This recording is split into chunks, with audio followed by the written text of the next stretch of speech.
La ville de Nouméa lance la 3e édition du défi famille zéro déchet. Elle dure 6 mois. Il y a 20 familles qui ont été sélectionnées par l'association Zéro Déchet Nouvelle-Calédonie. L'objectif de cette opération est de réduire et de recycler les déchets, d'adopter des éco-gestes, d'apprendre à consommer différemment et d'évaluer l'impact sur le poids de leurs poubelles.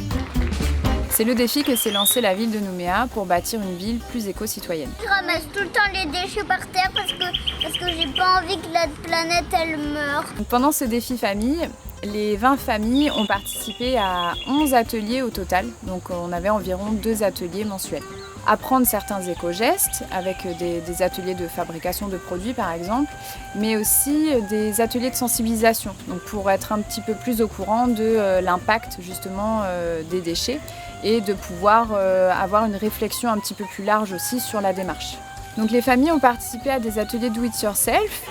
Donc par exemple, les intervenants leur ont montré comment fabriquer soi-même sa lessive ou son dentifrice. Ouais, nous on s'était fixé comme objectif cette réorganisation des achats et de la consommation. Et puis essayer de plus faire nous-mêmes certaines choses. Et donc le but en fait c'était de montrer des recettes simples qui peuvent être vraiment utilisées au quotidien et qui vont permettre vraiment de réduire les déchets puisque là on ne va plus avoir d'emballage, on va juste acheter les ingrédients en vrac et on va ensuite pouvoir faire certains produits pour toute la famille. Pour les familles participantes au défi qui habitent en maison, la ville de Nouméa les a équipées d'un composteur. Nous, comme on a une maison avec un jardin, on a pu bénéficier d'un composteur qui est ici. Le principe du compostage, c'est de pouvoir trier à part les déchets organiques, donc c'est-à-dire les épluchures, tous les restes de cuisine, afin de les laisser composter puis de pouvoir les rendre à la terre. Ça peut être un gros changement, mais quand on est bien accompagné et notamment quand on participe à un atelier avec un maître composteur, on peut très facilement comprendre les gestes de base et ensuite c'est vraiment juste des habitudes à changer, mais ça se fait facilement. Généralement, les déchets organiques sont mis dans la poubelle d'ordures ménagères et ça représente environ 30% du volume de cette poubelle. Donc là, en mettant en place un compostage, on va déjà enlever ces 30%-là des ordures ménagères qui vont à la déchetterie et on va pouvoir les recycler d'une autre manière. Donc les petites épluchures, on va pouvoir aller les mettre au composteur. Sachant qu'il faut rester dans la proportion 3/4 de déchets verts, 1/4 de déchets de cuisine. Donc le compostage, c'est un double bénéfice parce qu'effectivement, on va d'une réduire énormément nos poubelles et en plus, on peut réutiliser cette matière pour planter des choses dans notre jardin.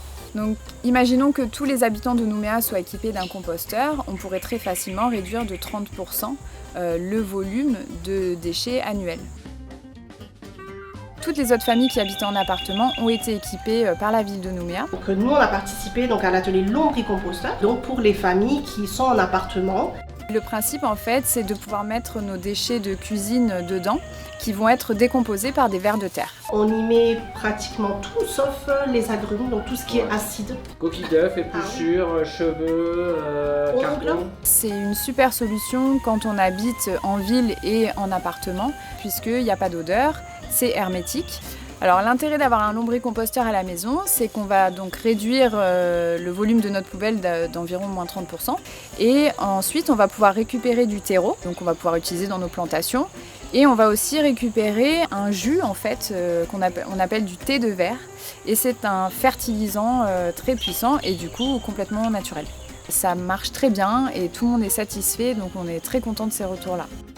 Les familles participantes au défi pèsent leurs déchets tous les mois et ils vont peser à part les déchets recyclables, donc c'est-à-dire le verre, l'aluminium et les déchets papier-carton. L'intérêt en fait du recyclage, c'est de revaloriser des matières et on va pouvoir en refaire quelque chose. L'opération est un succès, les 20 familles ont réussi à réduire leurs déchets. Nous pouvons tous réduire nos déchets en adoptant des éco-gestes simples.